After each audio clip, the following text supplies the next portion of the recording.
Hello बच्चों, welcome to diode academic coaching classes. आप सभी का एक बार फिर से बहुत बहुत स्वागत है। जितने भी बच्चे हमारे चैनल पर नए जुड़ रहे हैं वो इसको लाइक करें, सब्सक्राइब करें, बेल आइकन दबाएं और अपने फ्रेंड्स के साथ में इन वीडियोस को शेयर करें। ठीक है, आज का हमारा सेशन जो है हम स्टार्ट करेंगे प्रीवियस को ही कंटिन्यू करते हुए, दैट इज सर्कुलर मोशन हमने स्टार्ट कर लिया था और सर्कुलर मोशन हमने काफी सारी चीजें डिस्कस कर ली थी। ठीक है, हमने बात कर ली थी एक्सेलरेशन की। क्या बात क्लियर है? स्टार्ट करते हैं। देखिए, हमने ये छोटी छोटी सी बातें कर ली थी कि अगर कोई पार्टिकल सर्कल में मूव कर रहा है, जैसे मान लो सेंटर है, रेडियस है r, पार्टिकल इधर की ओर जा रहा है। ठीक है, तो हमने बात की थी इसके एक्सेलरेशन की। ठीक है, कि इसके पास कौन कौन से एक्सेलरेशन है और किस तरीके से मोशन करेगा। तो पहली बात हमने की थी किसके, एंगुलर एक्सेलरेशन की। किसकी बात की थी? That is alpha. ठीक, alpha that is angular acceleration, that is direction क्या रहेगा उसका, राइट हैंड थंब रूल से लेंगे तो formula D omega by D T और इसका यूनिट क्या होता है? बहुत बढ़िया, रेडियन पर सेकंड स्क्वायर। ठीक, इसके बाद हमने नेक्स्ट एक्सेलरेशन के बारे में डिस्कस किया था, that is A T. That is what? Tangential acceleration, जो इस स्पीड पे डिपेंड करेगा। अगर ये स्पीड बढ़ रही है तो ए टी बिल्कुल इसके साथ में रहेगा। क्या बात क्लियर है? ए टी का formula DV by D T. क्या बात समझ में आ रही है? एक और हमने एक्सेलरेशन पढ़ा था, दैट इज रेडियल या फिर सेंट्रीपिटल।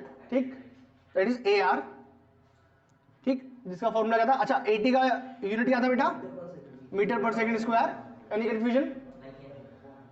और ए आर का या तो omega square by omega square R या फिर वी स्क्वायर बाई आर। ठीक, ए आर का फॉर्मूला ओमेगा स्क्वायर आर और V square by R, that is metre per second square. तेरे को आया? एक और पढ़ा था हमने, दैट इज नेट एक्सेलरेशन, जो क्या रहेगा हमारा?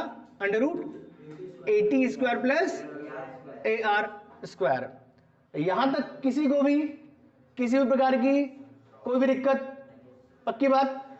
और हमने छोटी छोटी सी बातें कर ली थी कि भाई साहब ए टी में और मे नॉट बी जीरो।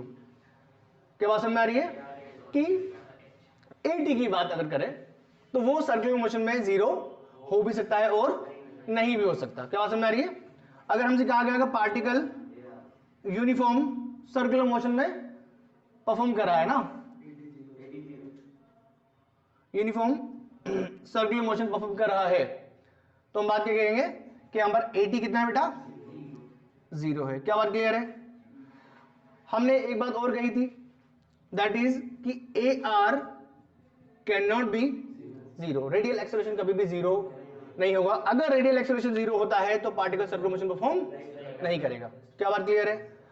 तो ये सब हमने चर्चाएं कर ली थी। क्या बात क्लियर? हम क्वेश्चन करेंगे, समझेंगे। देखिए एग्जांपल नंबर 1, क्वेश्चन लिखिए सभी। फाइंड डायरेक्शन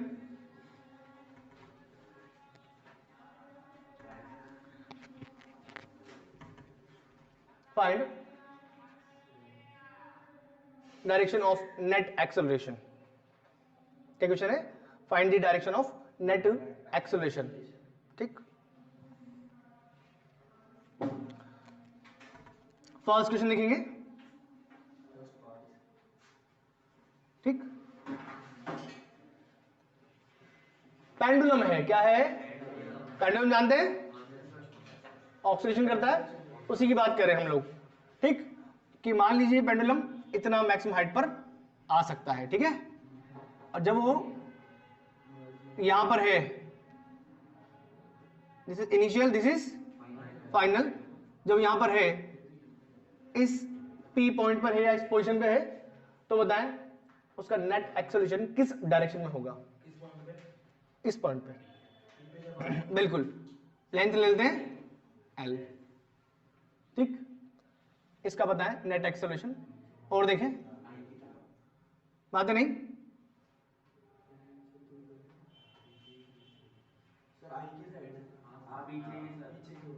डायग्राम बनाए है ना, ये पार्टिकल जा रहा है इधर की ओर और उसकी स्पीड डिक्रीज हो रही है। इसमें बताएं नेट एक्सेलरेशन किधर होगा। ये कार है, सर्कल पे टर्न कर रही है, ठीक, और उसकी स्पीड कम हो रही है।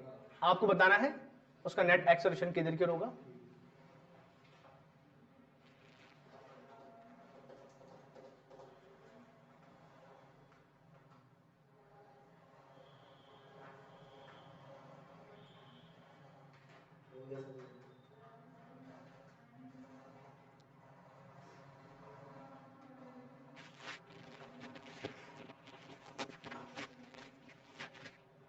हो गया, कितने हुआ और किसका हुआ।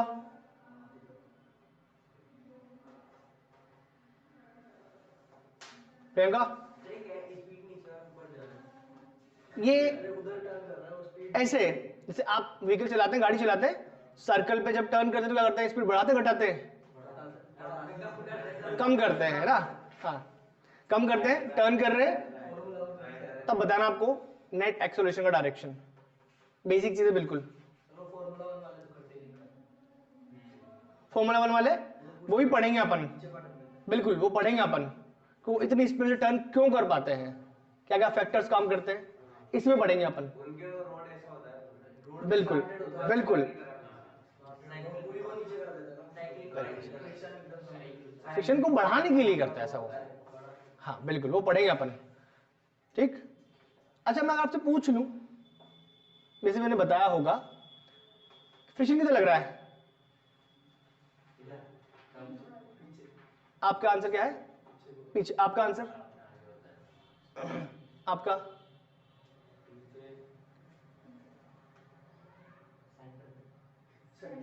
सेंटर पे, बिल्कुल सही जवाब। सोचो ये अपनी गाड़ी चल रही है, ऐसी चल रही है गाड़ी,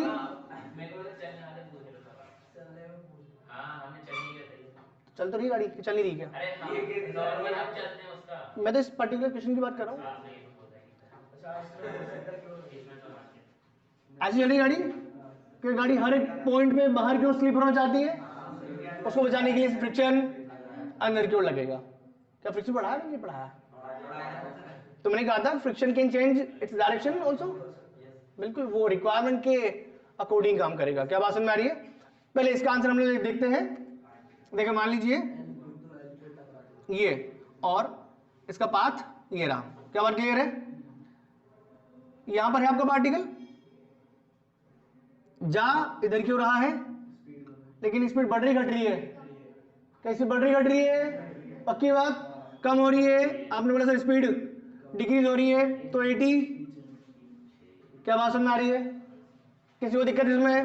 A R, this is A R, this is a net, A net करते हैं इसको, टी नहीं लिखते। क्या सबका ये बना, पक्की बात, किसी को कंफ्यूजन, इसमें चेक करते हैं। स्पीड डिक्रीज तो ए आर 80 इधर, सॉरी, और ए आर इधर, तो नेट एक्सेलरेशन जिनका नहीं बनाया वो प्लीज को नोट कर लीजिए, ठीक है।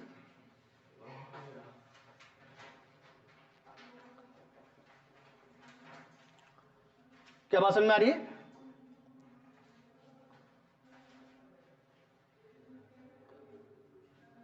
अच्छा ये काम कहाँ आएगा ए नेट, किसी ने पूछा नहीं सर ए नेट कहाँ काम आएगा। भाई 80 का तो पता है ना, 80 किस काम में आता है, या तो स्पीड बढ़ाने के या स्पीड कम करने के। ए आर किस काम में आता है, हर एक पॉइंट पर डायरेक्शन बदलने के। बिल्कुल पार्टिकल डायरेक्शन बदलेगा हर एक पॉइंट पे, बदले नहीं बदलेगा।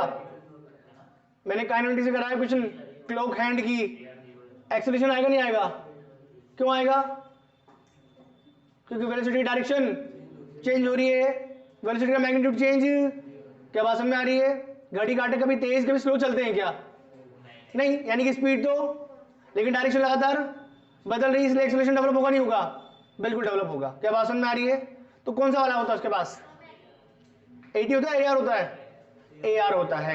नहीं आया समझ में? 80 होता है। क्या बात क्लियर है? घड़ी के निडल्स में 80 के AR0, 80 इसलिए उसकी स्पीड कम और ज्यादा नहीं होती है, लेकिन AR तो है। अगर AR नहीं होता सर्कुलर मोशन में परफॉर्म नहीं कर पाता। क्या बात क्लियर है? और देख और देख और देख, बढ़ते हैं आगे। हाँ, ए नेट का काम ही होता है कि जब आपसे कहीं पूछ लिया जाए कि find net force on the particle, क्या बात समझ में आ रही है? नेट फोर्स जब पूछा जाएगा तो आपको ए नेट निकालना होगा और उसको मास से मल्टीप्लाई करना होगा। क्या बात समझ में आ रही है? क्योंकि देख आगे जब डायनेमिक्स पढ़ेंगे इसका तब मैं बताऊंगा कि अरे एक्सेलरेशन बिना फोर्स के पॉसिबल है क्या? 80 लग रहा है मतलब कोई तो एक्सेलरेशन फोर्स होगा। क्या बात समझ में आ रही है? वो टेंजेंशियल फोर्स के नाम से बोलेंगे। और एक फोर्स होगा जो सेंट्रीफ्यूगल लगेगा, क्या नाम देंगे? Centripetal force. क्या देंगे? क्या बात समझ में आ रही है? दो फोर्स लग रहे नहीं लग रहे? रिजल्टेंट आएगा नहीं आएगा? वो तेरे को ए नेट देगा। नहीं चमका? वो करना तेरे को। अरे तुम सन एनाटॉमी तो नहीं जा रहे हैं? सूम में जा रहे हैं? देख ध्यान से देख, ओमेगा गिवन है, देख ध्यान से कितना ले? टी स्क्वायर प्लस 1 ले लेते हैं, टी स्क्वायर प्लस 1। अब हो जाओ शुरू। क्या क्या निकाले? बात रही please. Find alpha at 2 second, और देख 80 एट 3 सेकेंड, सब 2 पे निकाल। AR एट 2 सेकेंड और A नेट एट 2 सेकेंड। क्या तू कर सकता है? क्या तू कर सकता है? पक्की बात? हो जा शुरू।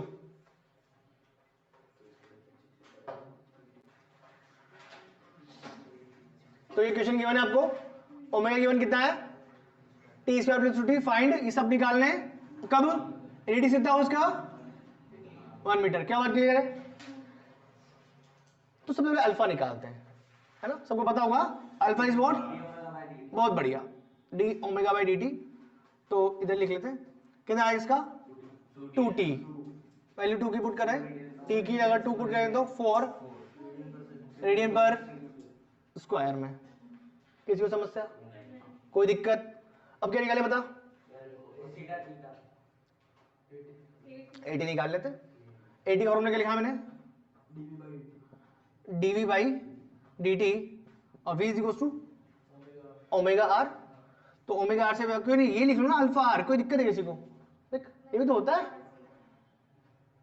नहीं होता। तो अगर वहां पे ओमेगा आर पुट करेगा तो आर बाहर आ जाएगा, तो D omega by D T alpha आएगा नहीं आएगा? ये तो बताया अपन ने।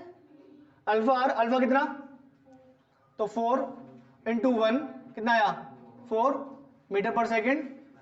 बोलो हाँ कि ना? पक्की बात है ना? अब AR निकालते हैं। AR क्या बताया मैंने? Omega square into omega square R. कोई दिक्कत किसी को? ओमेगा कितना आएगा 2 सेकंड पे? 5 आ गया। 5 का स्क्वायर 25 मल्टीप्लाई 1 कितना? 25 मीटर पर सेकंड। बोलो हाँ कि ना? पक्की बात? पक्की बात? ए निकाले बेटा, ध्यान से देख, अंडर रूट 80 स्क्वायर प्लस, देखते हैं क्या आता है। 80 कितना बेटा? 80 कितना? 4 का स्क्वायर प्लस AR कितना? 25 का स्क्वायर 625 है ना? 625 कितना आएगा? 641 अंडर रूट में, तो लगभग में कितना जाएगा बाहर? उमेश सर कितना आएगा? 25.31 मीटर पर सेकंड स्क्वायर। बोल आया कि नहीं आया? एक चीज से तू सब कुछ निकाल सकता है, निकाल सकता है। टफ है क्या सर्कल? क्या एक्सप्रेशन कठिन है क्या? अगर तेरे को पता है कि किस एक्सप्रेशन में क्या काम है, किसका क्या फॉर्मूला है, तो तेरे लिए कुछ भी निकालना बड़ी बात नहीं है। हाँ बेटा बोल। थर्ड वाला नहीं आया? डायरेक्ट फॉर्मूला देख, ए आर का ओमेगा स्क्वायर आर लिखवाया मैंने। ओमेगा निकाल सकता है 2 सेकंड पे, ठीक है, 5 आ गया, उसका स्क्वायर आ गया, बात खत्म। अगला क्वेश्चन करते हैं।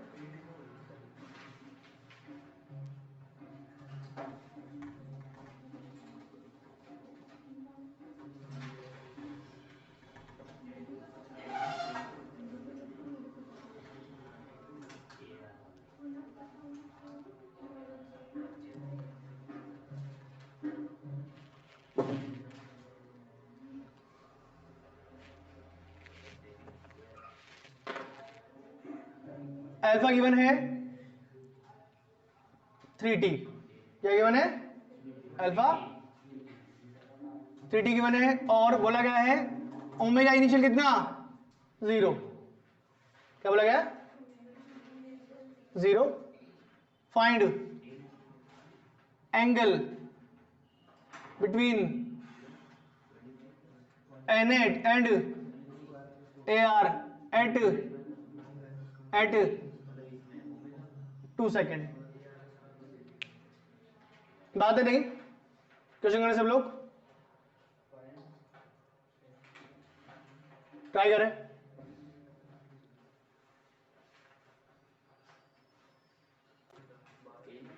चेक करते देखो ध्यान से, क्वेश्चन क्या है। अब बात है नहीं,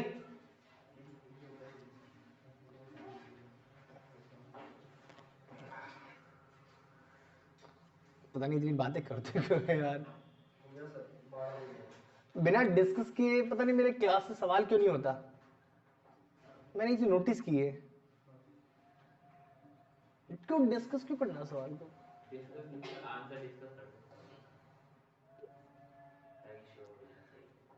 खुद पे श्योरिटी होनी चाहिए, बगल वाली की कॉपी से ज्यादा। हमें पूछा गया है angle between n8 and AR, ठीक।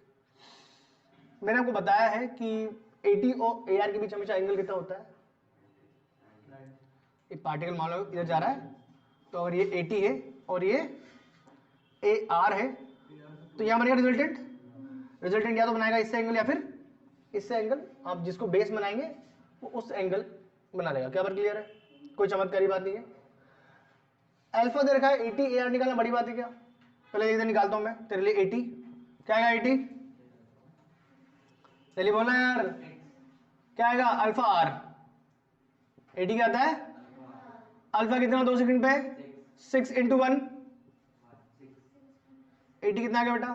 6 मीटर पर सेकंड स्क्वायर। क्या बात क्लियर? किसी को कोई समस्या?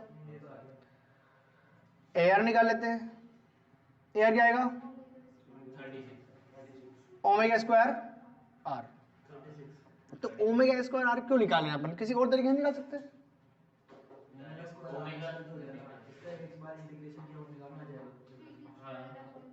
बट कुछ और तरीका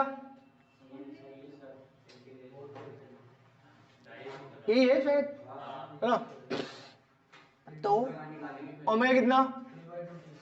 एक बार और तरीके निकलेगा मैंने इसको निकालना पड़ेगा। हाँ भाई ओमेगा निकालना पड़ेगा इसका। देखें अल्फा दे रखा है, फिर भी निकालता हूं साइड में। तो D omega by D T is equal to 3t। तो D omega is equal to 3t D T, बहुत साइड इंटीग्रेशन लिया। ध्यान से बेटा ओमेगा इज इक्वल टू, अब इसमें 2 सेकंड पुट करेंगे तो 4 डिवाइड बाई 2 कितना आया? 6 आ गया। क्या? रेडियन पर सेकंड। किसी को समस्या? 6 का स्क्वायर क्यों? किसमें स्क्वायर क्यों आएगा? ओमेगा में थोड़ा लगेगा, ओमेगा तो रेडियन पर सेकंड ही आएगा। तो देखें कितना आ गया? AR 36 नहीं आया, यानी ये कितना 36 और ये कितना 6 नहीं आया। अब यहां से एंगल ले रहे हैं, थीटा ले रहे हैं, this is base, this is perpendicular, तो tan theta is equal to perpendicular on base 6/36 यानी कि 1/6, तो theta is equal to tan inverse 1/6। This is the answer. बोलो आया कि नहीं आया? ध्यान से देख, एक एक लाइन को देख।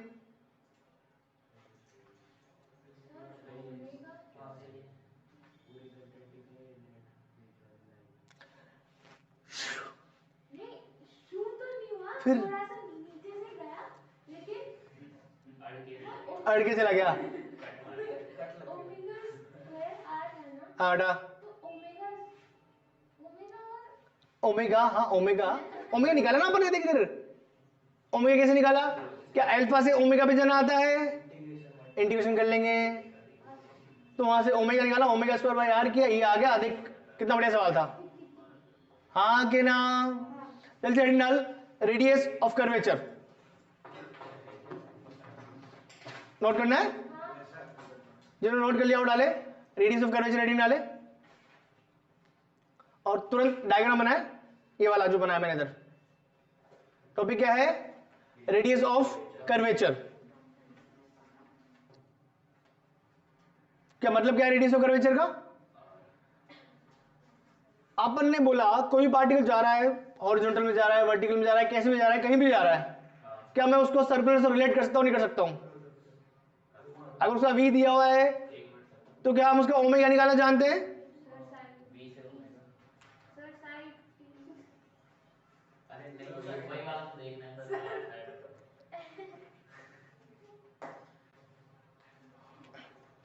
ठीक है, सबने हेडिंग डाल लिया, रेडियस ऑफ कर्वेचर।